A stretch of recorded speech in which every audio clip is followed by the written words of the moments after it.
Hi guys, I hope you're well. I'm good, and I thought I'll come here and just discuss a topic with you, just for a few minutes. So I'll be talking about how a credit score can impact your ability to get any lending. Well, mostly because I'm focused on property really, in terms of getting a mortgage. Yeah, do not neglect your credit file. I would advise anyone really to keep up to date with their payments and just make sure that if you have any defaults, contact the lender or the company that you owe that money to and set up a payment plan and clear that default so that your credit can be rectified. Yeah, because lenders, they look at that. That's one of the main points really in terms of lending to see if you'll be able to pay their money back. So your history is quite important, your credit history, so that they know. I mean, if you're taking a 20-year mortgage, 25 years, 30 years, if you're not able to keep up paying, a 4-year credit. What about when you've got a 25-year mortgage in place? How would you manage that payment? So that's what they look at.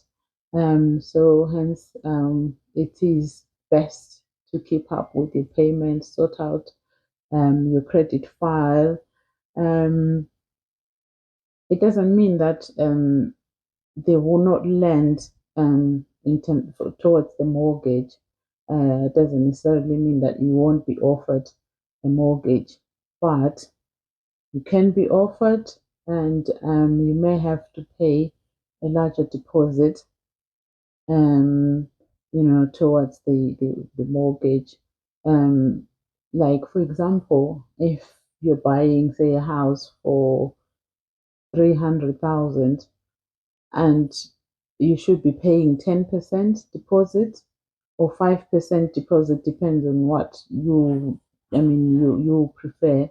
But then when they do your credit check and see that you've got adverse credit, um, they'll increase the deposit that they expect you to pay. So you end up paying 15 or 20% um, towards, that house, um, which could impact your ability of paying, of buying that house, or you may have to take a longer time to raise the money to be able to buy that house. So it's best to keep your credit in check on point. Um, the other thing is the interest rate will be higher than usual, where you say, for example, you're supposed to be on a 5.5 interest rate, but just because of your credit, um, which is whether poor or fair or whatever, um, it will impact the interest rates that you will be offered. You might end up paying at 8%, 7.5, which the payment will be quite higher, than the usual base rate. Yeah. Um, there are lenders definitely that do lend for people that have adverse credit. But as I say, the payments will be higher and interest rates will be high. So it is vital to keep your credit rating on point, keep it in check, set up payment plan of any defaults you have, and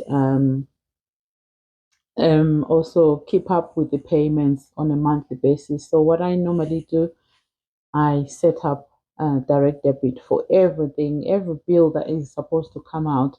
I set up a direct debit to make sure that I don't have to remember a certain payment or get a notification that this payment is missed. Um, you know. Um, there are some ways where you can improve your credit as well. So just make sure you are registered on the electoral register. So how you do this is you go on the website of your local council, just search for electoral register. It will bring up a form. Complete that form and submit it, and they'll put you on the system. So whenever lenders are searching for your name, if you will appear on the electoral register, it helps build your credit. Yeah, and as I said, keeping up with the payments, really, it does help a lot um, to increase your credit. And yeah, that's all really in terms of rectifying your credit and just making sure that you maintain an excellent credit score for years. Mine, it was on 240 something, I think, when I started some years ago. I didn't know either about keeping a credit file, I never knew about it. I remember I borrowed some money, well, a credit card actually from Banquist. And oh boy, Banquist interest is so high. I didn't know that. I just thought, oh, you know what, I'll keep on paying. I was making minimum payment at the time, and it didn't seem like the money was going down. And then when I attended this course, where they were talking about money advice, etc., that's where I learned about how to manage my credit, how to deal with credit cards and etc.